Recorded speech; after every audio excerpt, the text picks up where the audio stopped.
Hello everyone.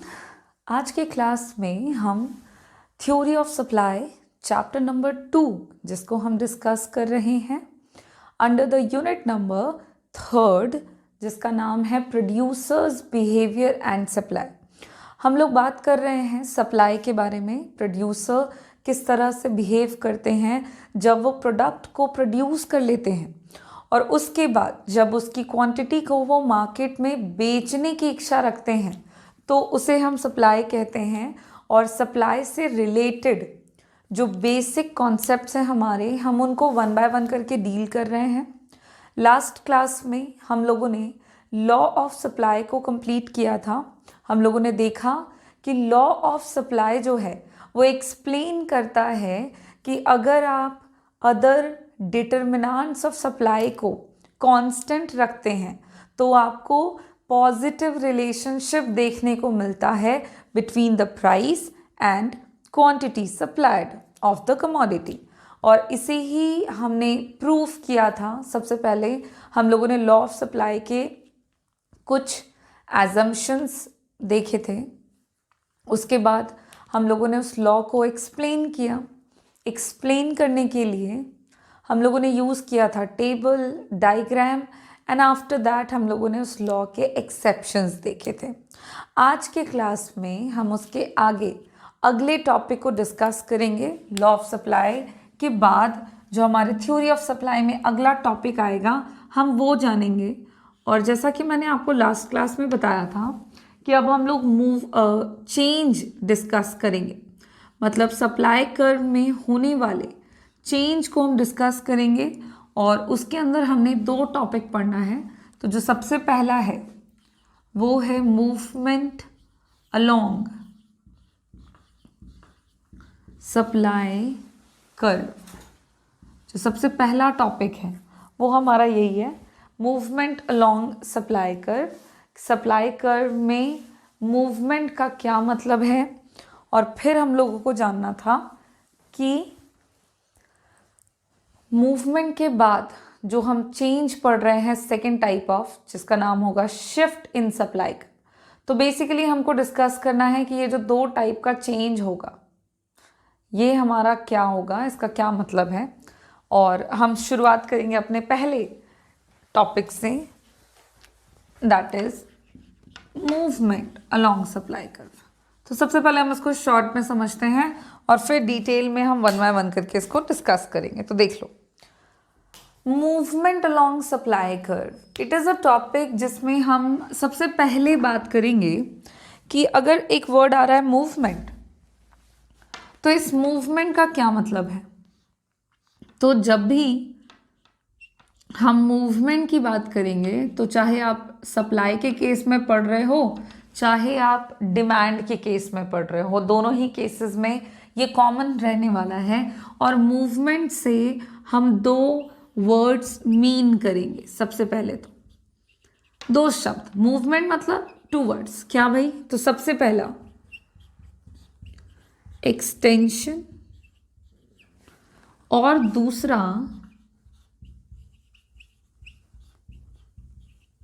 Contraction.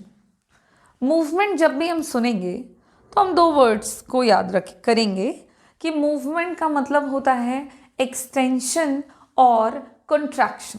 Now the question is कि किस में हम एक्सटेंशन की बात कर रहे हैं और किस में हम कंट्रैक्शन की बात कर रहे हैं। तो चाहे हम बात करें एक्सटेंशन की या हम बात करें कंट्रैक्शन की, वो हम करेंगे सप्लाई ऑफ ए कमोडिटी के बारे में। किसी भी कमोडिटी के सप्लाई में, क्वांटिटी सप्लाइड में जितनी भी जो भी एक्सटेंशन होगा, एक्सटेंशन मतलब हमको पता है, एक्सटेंशन मतलब हो जाता है बढ़ना, फैलना। तो जब भी किसी भी कमोडिटी की क्वांटिटी सप्लाई में अगर हमको देखने को मिलेगा एक्सटेंशन या फिर कंट्रैक्शन तो हम इसे कहेंगे मूवमेंट। ठीक है, ये कहलाएगा आपका मूवमेंट। अब यहाँ पे हमने पहले ही बोल दिया सप्लाई ऑफ ए कमोडिटी, तो हम कह सकते हैं कि ये जो एक्सटेंशन एंड कंट्रैक्शन हो रहा है of supply of A commodity, it is called movement along supply curve. Now ये तो पता लग गया कि वस्तु की मात्रा में या तो बढ़ोतरी होगी या कमी होगी। नाउ द पॉइंट इज कि क्यों ऐसा एक्सटेंशन और कंट्रैक्शन होगा, वो तो ठीक है, बट ऐसा होगा क्यों? तो अगर हम कॉजेस की बात करें कि किसी भी वस्तु की मात्रा में इंक्रीमेंट और डिक्रीमेंट क्यों देखने को मिलेगा, तो हमने अब तक पढ़ा हुआ है कि सबसे पहले किसी भी कमोडिटी की जो क्वांटिटी सप्लाई है वो अफेक्टेड होती है उस कमोडिटी के खुद के प्राइस में चेंज होने के कारण। तो जब चेंज होगा, change in own price of the product, किसी भी कमोडिटी के क्वांटिटी में चेंज तब होगा जब उसके खुद के प्राइस में चेंज आएगा। मतलब वस्तु की कीमत में अगर परिवर्तन होता है और उसके कारण उसके क्वांटिटी सप्लाई में अगर एक्सटेंशन और कंट्रैक्शन देखने को मिले, तो this is called, this refers to movement along supply curve. हमारा almost movement along supply curve का जो मीनिंग है वो कंप्लीट है कि मूवमेंट की बात हम करेंगे तो मतलब हम बात करेंगे कि किसी भी कमोडिटी के सप्लाई कर्व में मूवमेंट होगा जब उसके खुद के प्राइस में चेंज होगा, और प्राइस में चेंज होने के कारण जब उस कमोडिटी की क्वांटिटी सप्लाई में एक्सटेंशन एंड कंट्रैक्शन होगा, तो this term refers to movement along supply curve. Now एक और पॉइंट है कि किसी भी कमोडिटी के सप्लाई में चेंज होता है, ठीक है, हम यहाँ एक्सटेंशन एंड कंट्रैक्शन की बात कर रहे हैं। मैंने बोला कि प्राइस में चेंज होता है तो क्वांटिटी सप्लाई चेंज करता है, ओके। लेकिन किसी भी कमोडिटी के क्वांटिटी सप्लाइड को क्या सिर्फ उस वस्तु की खुद की कीमत अफेक्ट करती है? मतलब अगर खुद के प्राइस में चेंज होगा, क्या सिर्फ तभी कमोडिटी की क्वांटिटी सप्लाई या तो बढ़ जाएगी या तो घट जाएगी? इसका जवाब है नहीं, ऐसा नहीं होता, क्योंकि किसी भी कमोडिटी के क्वांटिटी सप्लाई को अफेक्ट करने वाले और भी फैक्टर्स होते हैं, जिसमें से प्राइस ऑफ या own price of the commodity is the important, one of the important factor जो कि अफेक्ट करता है उसके सप्लाई को सबसे ज़्यादा और सबसे पहले। लेकिन अदर फैक्टर्स भी हैं जिनके चेंज होने से क्वांटिटी सप्लाई चेंज हो सकता है। तो यहाँ पे हम मूवमेंट में बोल चुके हैं कि प्राइस में चेंज होने से क्वांटिटी सप्लाई चेंज करेगा, तो फिर उन अदर डिटर्मिनेंट्स का क्या होगा जो सप्लाई ऑफ द कमोडिटी को अफेक्ट करते हैं। सो यहाँ पे एक कंडीशन भी है मूवमेंट में। जब भी हम मूवमेंट की बात करेंगे तो एक कंडीशन और हमने रखना है, और वो कंडीशन ये होगा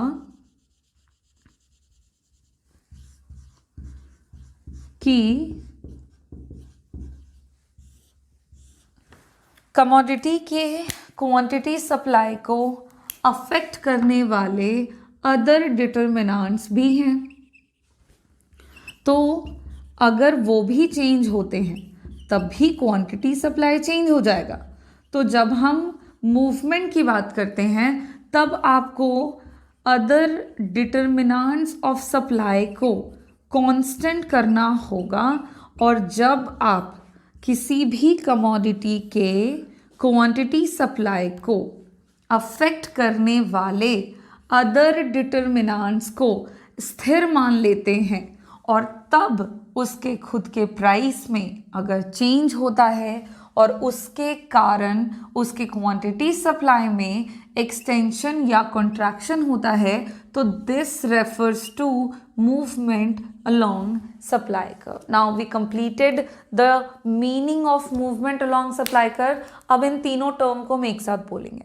सो movement along supply curve refers to the extension or contraction of supply of a commodity due to change in own price of the commodity when other determinants of supply remains constant. बस 3 terms है। आपको बिल्कुल ऐसे याद रखना है कि जब हम अदर डिटर्मिनेंट्स ऑफ सप्लाई को कांस्टेंट करते हैं तब उसके खुद के प्राइस में चेंज होने के कारण जब उसकी क्वांटिटी सप्लाई में एक्सटेंशन और कंट्रैक्शन देखने को मिले तो इसे ही कहते हैं मूवमेंट अलोंग सप्लाई कर्व। अब मूवमेंट अलोंग सप्लाई कर्व का पता हमको चल गया है। अब हमने इसका मीनिंग अभी तक हमने डिस्कस किया। यहाँ पे हमको 2 टर्म्स मिले हैं, 2 टर्म मिले हैं। एक तो है एक्सटेंशन और दूसरा है कंट्रैक्शन। तो एक्सटेंशन की हम बात कर लेंगे और कंट्रैक्शन की बात कर लेंगे कि एक्सटेंशन का क्या मतलब है एंड कंट्रैक्शन का क्या मतलब है। चूँकि हम मूवमेंट की बात कर रहे हैं तो ये तो हो गया कि हमने इसके मीनिंग को डिस्क्रिप्टिव फॉर्म में देखा। अब जब मूवमेंट की बात हो रही है तो इसको थोड़ा हम ग्राफिकली भी प्रेजेंट करके देखेंगे कि मूवमेंट आखिर होता किस तरह से है। तो हम एक्सटेंशन एंड कंट्रैक्शन इन दोनों टर्म्स को अब ज़रा इलैबोरेटेड तरीके से समझेंगे और शुरुआत करेंगे हम सबसे पहले एक्सटेंशन ऑफ सप्लाई से। जो पहला टर्म आया है मूवमेंट में, हम उससे शुरुआत करेंगे।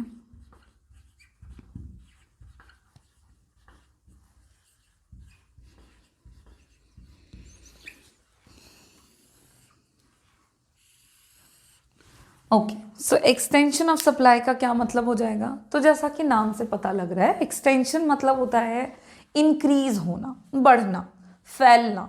ठीक है, तो एक्सटेंशन का मतलब होता है बढ़ना। हम इसको सप्लाई के साथ रिलेट करके पढ़ रहे हैं। तो एक्सटेंशन ऑफ सप्लाई का अगर हम एक साथ कंबाइन मीनिंग देखें तो इसका सिंपल सा मतलब निकल के आता है कि जब किसी भी कमोडिटी के क्वांटिटी सप्लाई में अगर इंक्रीमेंट होता है, quantity supplied of the commodity अगर बढ़ता है तो उसे हम एक्सटेंशन ऑफ सप्लाई बोलेंगे। एक छोटा सा सबमिशन ये करेंगे हम कि क्वांटिटी सप्लाई बढ़ जाएगा, ठीक है। तो हमने ऑलरेडी पढ़ा है कि मूवमेंट कब होता है, जब quantity supply of the commodity में एक्सटेंशन एंड कंट्रैक्शन होता है due to change in own price of the commodity. तो अगर एक्सटेंशन हो रहा है तब भी क्वांटिटी की कीमत जो है, वस्तु की कीमत जो है वो बदल रही है, और अगर एक्सटेंशन के बजाय कंट्रैक्शन ऑफ सप्लाई हो रहा है तब भी क्वांटिटी सप्लाई जो है वो कम हो रहा है due to change in own price of the commodity. तो प्राइस किस तरह से चेंज होता है वो हम देखें तो एक्सटेंशन ऑफ सप्लाई में बेसिकली क्या है कि quantity supply of the commodity increase करेगा due to increase in own price of the product. Simple सी चीज़ है, सिंपल सा मीनिंग है इसका कि एक्सटेंशन ऑफ सप्लाई के मीनिंग को हम सबसे पहले देखें तो extension of supply refers to the increase in quantity supply, quantity supplied। किसी भी कमोडिटी के क्वांटिटी सप्लाई में अगर इंक्रीमेंट होता है, बढ़ोतरी होती है ड्यू टू किसके कारण, तो अगर वस्तु के खुद के कीमत में own price of the product अगर इंक्रीज करता है, वस्तु की खुद की कीमत अगर बढ़ती है और उसके रिस्पॉन्स में उसका क्वांटिटी सप्लाई भी अगर बढ़ जाता है तो this term refers to the extension of supply.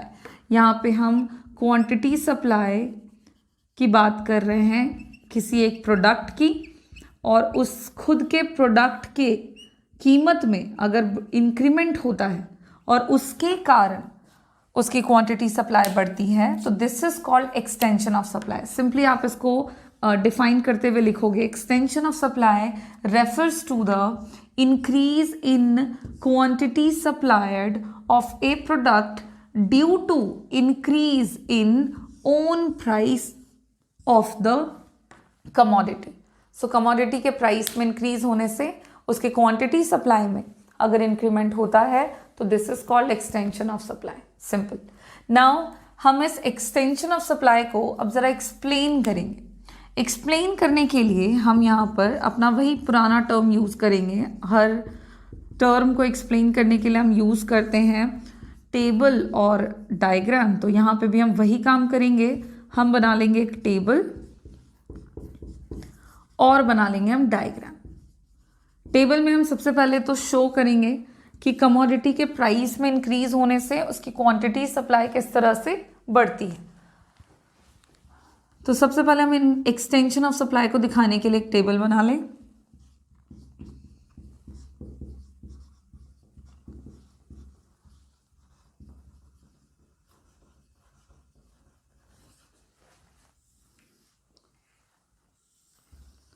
जिसमें हम सिंपली एक तरफ ले लेंगे प्राइस ऑफ द प्रोडक्ट, जिसको हम रुपीज में लेंगे, और दूसरी तरफ हम लेंगे quantity supplied of the commodity, जिसको हम यूनिट्स में लेंगे। बस दो ही टर्म आपको लेने हैं, प्राइस एंड क्वांटिटी, और इन दोनों से हम एक्सप्लेन कर लेंगे अपने एक्सटेंशन ऑफ सप्लाई को। अब मान लेते हैं कि प्राइस ऑफ द प्रोडक्ट जो है वो है हमारा 5 रुपीज़ पर यूनिट। तो जब प्राइस है 5 रुपीज़ पर यूनिट, तो जो क्वांटिटी सप्लाइड है कमोडिटी की वो है हमारी 50 यूनिट्स। उसके बाद प्राइस ऑफ द प्रोडक्ट में इंक्रीज हो जाता है, 5 से हो जाता है ये 10 रुपीज़ पर यूनिट।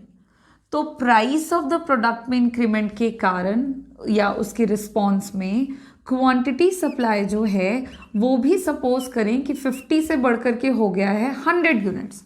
सो यहाँ पे हम देख पा रहे हैं क्लियरली कि जो क्वांटिटी सप्लाइड है कमोडिटी की वो पहले 50 यूनिट्स थी, बढ़ के 100 यूनिट्स हो गई due to increase in own price of the product from ₹5 per unit to ₹10 per unit। तो क्वांटिटी सप्लाई बढ़ा हमारा 50 यूनिट से 100 यूनिट्स जब प्रोडक्ट के कीमत में इंक्रीमेंट देखने को मिला, और 5 रुपये पर यूनिट से बढ़ कर के जब प्राइस 10 रुपीज़ पर यूनिट हो गया है और उसके रिस्पॉन्स में क्वांटिटी सप्लाई बढ़ा, तो this change is known as extension of supply. बस सिंपल सा यही टर्म है हमारा एक्सटेंशन ऑफ सप्लाई का कि प्राइस में इंक्रीज होने से क्वांटिटी सप्लाई इंक्रीज करे तो उसे हम कहेंगे एक्सटेंशन ऑफ सप्लाई।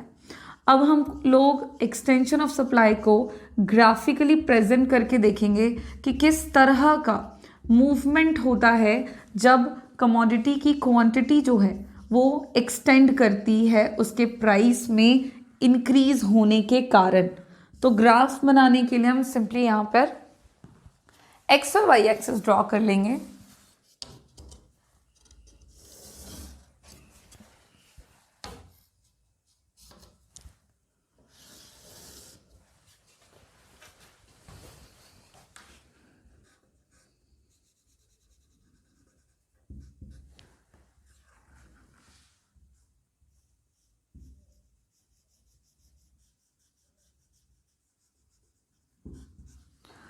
हम ले लेंगे वाई एक्सिस पर प्राइस ऑफ द प्रोडक्ट, जिसको हम रुपीज़ में डिनोट करेंगे, और एक्स एक्सिस पर हम शो करेंगे क्वांटिटी सप्लाइड को, quantity supplied of the commodity को, जिसको हम यूनिट्स में शो करेंगे। उसके बाद हम नॉर्मल स्केलिंग कर लेंगे। प्राइस जो है वो हमारा 5 है, मिनिमम मैक्सिमम 10 है, तो हम उस हिसाब से अपना शो कर लेंगे। सपोज 5, देन ये हो जाएगा 10, और एक्स एक्सिस पर हम क्वांटिटी सप्लाई दिखाएंगे और हम एक्स एक्सिस पर 50 का गैप ले लेंगे, तो 50, आफ्टर दैट 100, उसके बाद भी आप चाहो तो एक बढ़ा लो 150। अब यहाँ पर हम कॉमन पॉइंट्स बनाएंगे। तो देखो सबसे पहले तो जब price of the product ₹5 per unit है तो क्वांटिटी सप्लाई है 50 यूनिट्स, तो 5 पर है। इन दोनों का कॉमन पॉइंट हम देखेंगे, और 5 रुपीज़ पर यूनिट पर क्वांटिटी सप्लाइड जब 50 यूनिट्स है तो हमें कॉमन पॉइंट मिल चुका है इन दोनों का, और उसको हम नाम दे देंगे point A. Initially producer point A पर है जब प्राइस है 5 यूनिट्स, क्वांटिटी सप्लाई है 50 यूनिट्स। फिर क्या हुआ, प्राइस ऑफ द प्रोडक्ट हमारा इंक्रीज हो गया, 5 से बढ़कर के हो गया 10 रुपीज़ पर यूनिट। तो हमने इसके रिस्पॉन्स में देखा कि क्वांटिटी सप्लाई जो है वो भी हमारी 50 यूनिट से बढ़कर के हो गई है 100 यूनिट्स। तो अब हम लोग इन दोनों के कॉमन पॉइंट पे चलेंगे। तो इन दोनों का जो कॉमन पॉइंट होगा वो हो जाएगा हमारा पॉइंट बी। अब हम लोग क्या करेंगे कि इन दोनों जो पॉइंट है हमारे, प्रोड्यूसर अब पॉइंट बी पर पहुंच गए हैं, पहले पॉइंट ए पर थे, अब पॉइंट बी पर पहुंच गए हैं। इन दोनों पॉइंट को जब हम मिलाएंगे तो हमें सप्लाई कर्व मिल जाएगा, एसएस हमारा सप्लाई कर्व हो जाएगा। तो यहाँ पे डायग्राम में हम सिंपली ये दिखा सकते हैं, जो जो चीज़ें हमें डायग्राम में दिख रही है वो हम यहाँ पर लिख सकते हैं। सो इन दिस फिगर क्या हो रहा है हमारा, तो इस फिगर में एक्स एक्सिस हमारे क्वांटिटी सप्लाई को दिखा रहा है, वाई एक्सिस हमारे प्राइस ऑफ द प्रोडक्ट को दिखा रहा है। ओके, एसएस जो है ये हमारा सप्लाई कर्व है जो कि अपवर्ड राइजिंग है, which indicate positive relationship between the price and the quantity supply. चूंकि अपवर्ड राइजिंग है तो ये सीधा संबंध दिखाता है कीमत और वस्तु की मात्रा जो बाजार में बेची जा रही है उसके बीच में। अब पहले प्रोड्यूसर इस सेम सप्लाई कर्व पे, एसएस एक ही सप्लाई कर्व है, पहले प्रोड्यूसर पॉइंट ए पर थे, फिर प्राइस में इंक्रीज के कारण जब रिस्पॉन्स में क्वांटिटी सप्लाई भी बढ़ गई तो प्रोड्यूसर पॉइंट बी पर पहुंच गए on the same supply curve. यहाँ पे हम क्लियरली देख सकते हैं कि प्रोड्यूसर का जो मूवमेंट हुआ है वो हुआ है सेम सप्लाई कर्व पे लोअर पॉइंट से हायर पॉइंट की तरफ। तो एक्सटेंशन ऑफ सप्लाई में होता ये है कि सेम सप्लाई कर्व पर प्रोड्यूसर मूव करते हैं from lower point to the higher point, and this change is known as extension of supply graphically. जब भी मूवमेंट होगा, movement from lower point to the upper point, or you can say higher point, on the same supply curve called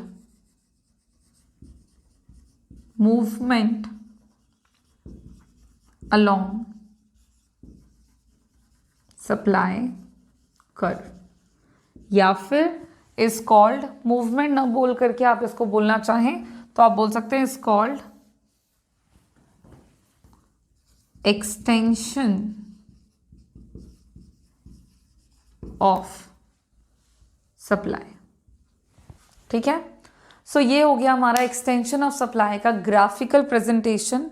graphically जब हम extension of supply को show करते हैं तो वो कैसा दिखता है, तो ग्राफिकली एक्सटेंशन ऑफ सप्लाई का मतलब हो गया कि सेम सप्लाई कर्व पर अगर प्रोड्यूसर लोअर पॉइंट से हायर पॉइंट की तरफ मूवमेंट कर दें या प्लेस बदल लें तो this is called extension of supply.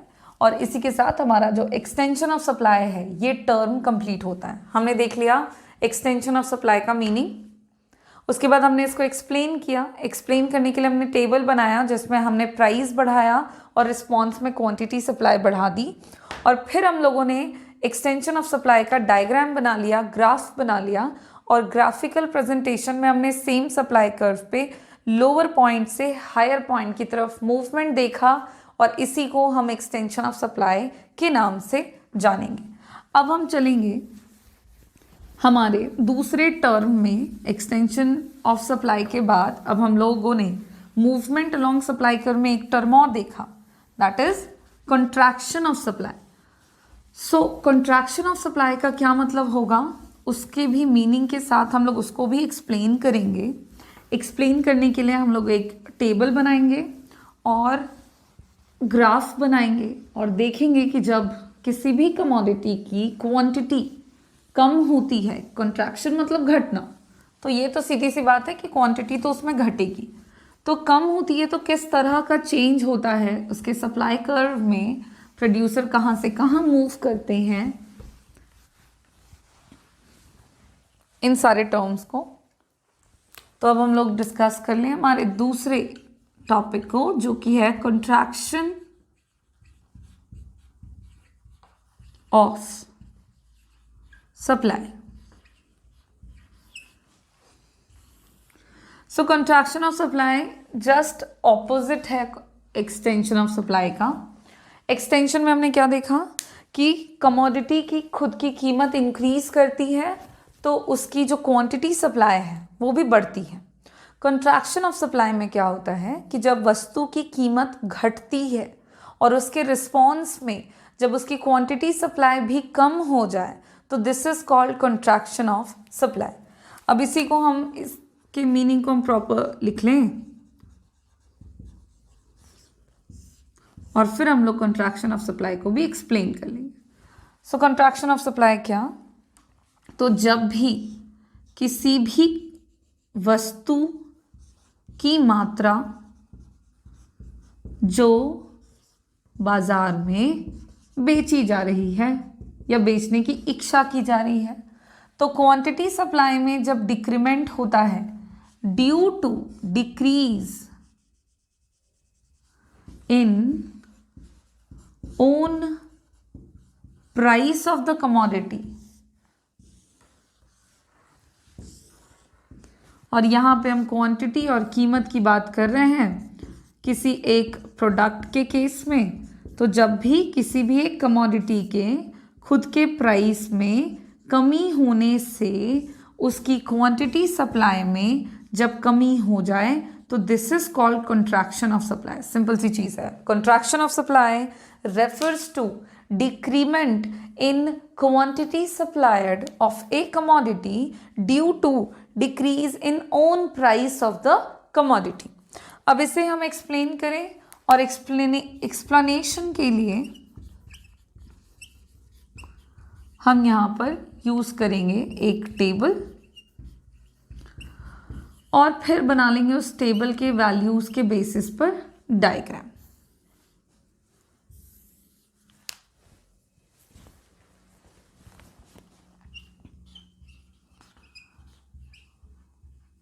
Table हमारा है कंट्रैक्शन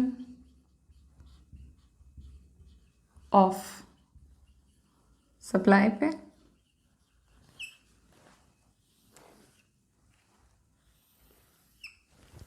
जहां पर हम एक तरफ लेंगे प्राइस ऑफ द प्रोडक्ट जिसको हम रुपीज में लेंगे और दूसरी तरफ हम लेंगे क्वांटिटी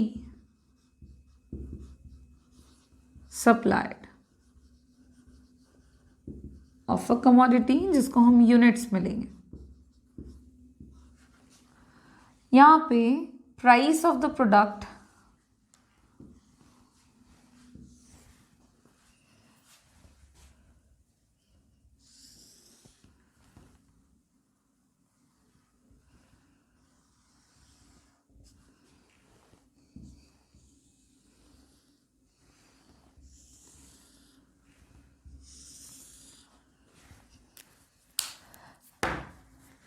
मान लेते हैं कि प्राइस ऑफ द प्रोडक्ट है 10 रुपीज़ पर यूनिट और उसके रिस्पॉन्स में जब प्राइस 10 रुपीज़ पर यूनिट है तो क्वांटिटी सप्लाई भी है हमारी 100 यूनिट्स की। फिर जब प्राइस ऑफ द प्रोडक्ट 10 से घट के हो गई है ₹5 पर यूनिट तो क्वांटिटी सप्लाई जो है सपोज वो भी घट के हो गई है हमारी 50 यूनिट्स। यहाँ पे हम क्लियरली देख सकते हैं कि वस्तु की कीमत में कमी होने के कारण उसकी जो वस्तु की मात्रा जो बाजार में बेची जा रही थी, क्वांटिटी सप्लाइड जो था वो भी कम हो गया। So this change is called contraction of supply. इसी को हम कंट्रैक्शन बोलते हैं, जहाँ पे प्राइस में कमी होने के कारण उसकी क्वांटिटी सप्लाई भी कम हो जाती हो। So that is called contraction of supply. अब हम क्या करेंगे कि कॉन्ट्रैक्शन ऑफ सप्लाई को ज़रा ग्राफिकली हम प्रेजेंट करेंगे, और ग्राफिकल प्रेजेंटेशन में हम देखेंगे कि जैसे एक्सटेंशन ऑफ सप्लाई में क्या हो रहा था कि क्वांटिटी सप्लाई इंक्रीज हो रहा था प्राइस में इंक्रीमेंट के कारण, और मूवमेंट कुछ इस तरह का था कि सेम सप्लाई कर्व पे प्रोड्यूसर लोअर पॉइंट से हायर पॉइंट की तरफ जा रहे थे। उसी तरह से हम देख लें कि कॉन्ट्रैक्शन ऑफ सप्लाई में कैसा चेंज होता है, और इसके लिए हम सबसे पहले ग्राफ बना लेंगे जिसमें हम कॉन्ट्रैक्शन ऑफ सप्लाई को शो करेंगे।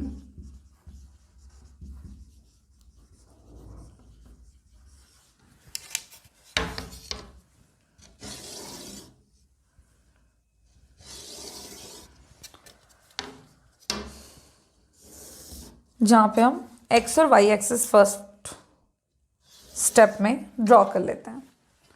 उसके बाद बिल्कुल सिमिलर स्टेप्स फॉलो करते हुए वाई एक्सिस पर हम ले लेंगे प्राइस ऑफ द प्रोडक्ट जिसको हम रुपीस में दिखाएंगे, और एक्स एक्सिस पर हम ले लेंगे क्वांटिटी सप्लाइड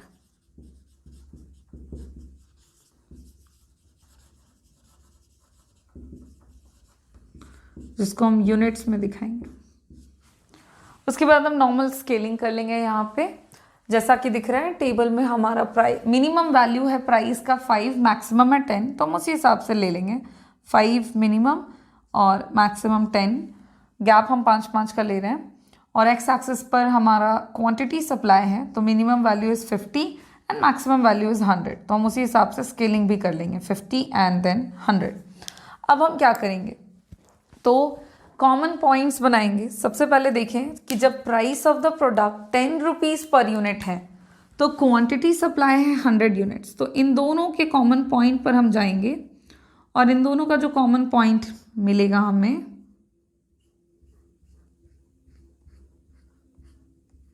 वो मिला हमें यहाँ पे, इसको हम नाम दे देंगे पॉइंट ए। उसके बाद प्राइस ऑफ द प्रोडक्ट घटा तो उसके रिस्पॉन्स में क्वांटिटी सप्लाई जो है वो भी घट गई, तो अब 5 रुपये प्राइस हो गया है। क्वांटिटी सप्लाई जो है वो 5 रुपीज़ पर यूनिट प्राइस पे है 50 यूनिट्स, दोनों का कॉमन पॉइंट नाम दे देंगे पॉइंट बी। अब हम बना लेंगे सप्लाई कर्व को। अब इन दोनों पॉइंट्स को हम मिलाएंगे तो हमें सप्लाई कर्व मिल जाएगा, और हम देख पाएंगे कि जब प्राइस ऑफ द प्रोडक्ट में कमी होने से क्वांटिटी सप्लाई घटी, इसको नाम दे देते हैं S S. Then same supply curve पे अब हम क्या देख रहे हैं कि पहले प्रोड्यूसर हायर पॉइंट पर थे, और क्वांटिटी सप्लाई के कम हो जाने से प्राइस में चेंज होने के कारण क्वांटिटी सप्लाई के घटने से क्वांटिटी जो है प्राइस के घटने से क्वांटिटी सप्लाई घट गई, और सेम सप्लाई कर्व पे प्रोड्यूसर हायर पॉइंट से लोअर पॉइंट पे पहुंच गए हैं पॉइंट बी पर। सो जब on the same supply curve producer move करते हैं from the upper point to the lower point, और to the higher point from the higher point to lower point, तो this is called contraction of supply. इसको हम simply define करते हुए कह सकते हैं कि इन दिस फिगर, इस फिगर में आपको सिंपली जो जो चीज़ें दिख रही है आप उसको डिफाइन कर दोगे। एक्स एक्सिस क्या शो कर रहा है, वाई एक्सिस पर आपने क्या दिखाया है, साथ में एस एस कर्व जो है वो हमारा शो कर रहा है supply curve of the product को, और यहाँ पे हम देख पा रहे हैं कि मूवमेंट हो रहा है, movement from higher point to the lower point on the same supply curve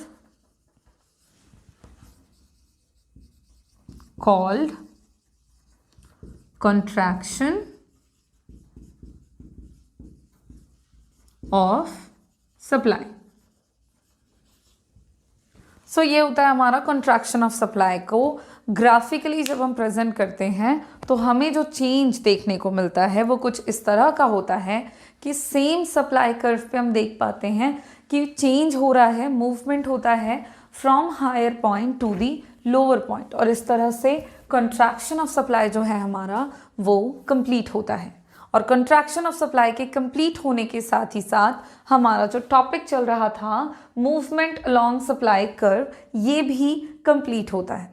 सो हम लोगों ने मूवमेंट अलोंग सप्लाई कर्व में क्या क्या पढ़ा, तो एक बार फटाफट से रिवाइज कर लें। सो मूवमेंट अलोंग सप्लाई कर्व का हमने मीनिंग देखा, जिसका मतलब है एक्सटेंशन और कंट्रैक्शन ऑफ सप्लाई, वस्तु के खुद के प्राइस में चेंज होने के कारण, जहाँ पे अदर डिटर्मिनेंट्स ऑफ सप्लाई जो हैं वो कांस्टेंट होंगे। एक्सटेंशन ऑफ सप्लाई का मतलब है कि जब क्वांटिटी सप्लाई बढ़ती है प्राइस में इंक्रीमेंट के कारण, तो उसे हम कहते हैं एक्सटेंशन ऑफ सप्लाई। ग्राफिकली क्या होता है कि सेम सप्लाई कर्व पे लोअर पॉइंट से हायर पॉइंट की तरफ मूवमेंट होता है एक्सटेंशन ऑफ सप्लाई के केस में। फिर हमने कंट्रैक्शन ऑफ सप्लाई देखा, जिसका मतलब है कि कमोडिटी की क्वांटिटी सप्लाई में जब कमी हो, उसके खुद के प्राइस में कमी होने के कारण, तो उसे कहते हैं कंट्रैक्शन ऑफ सप्लाई। इसको हमने ग्राफिकली देखा कि जब सेम सप्लाई कर्व पर अपर पॉइंट या हायर पॉइंट से लोअर पॉइंट की तरफ मूवमेंट होगा, तो that is called contraction of supply. और इसी के साथ हमारा जो टॉपिक है मूवमेंट अलोंग सप्लाई कर्व, ये कंप्लीट। अब हम लोग अपने नेक्स्ट क्लास में जो हम चेंज इन सप्लाई कर्व जो टॉपिक हमने शुरू किया है, इसी को कंटिन्यू करेंगे। और पहला टॉपिक हमने आज कंप्लीट कर लिया, मूवमेंट अलोंग सप्लाई कर्व। इसके बाद अगला टॉपिक होगा हमारा शिफ्ट इन सप्लाई कर्व, तो वो हम देखेंगे, उसके मीनिंग, उसको भी ग्राफिकली प्रेजेंट करेंगे कि क्या मतलब है शिफ्ट इन सप्लाई कर्व का। और ये सारे जो टॉपिक की शुरुआत है वो हम अपने अगले क्लास में करेंगे। Thank you.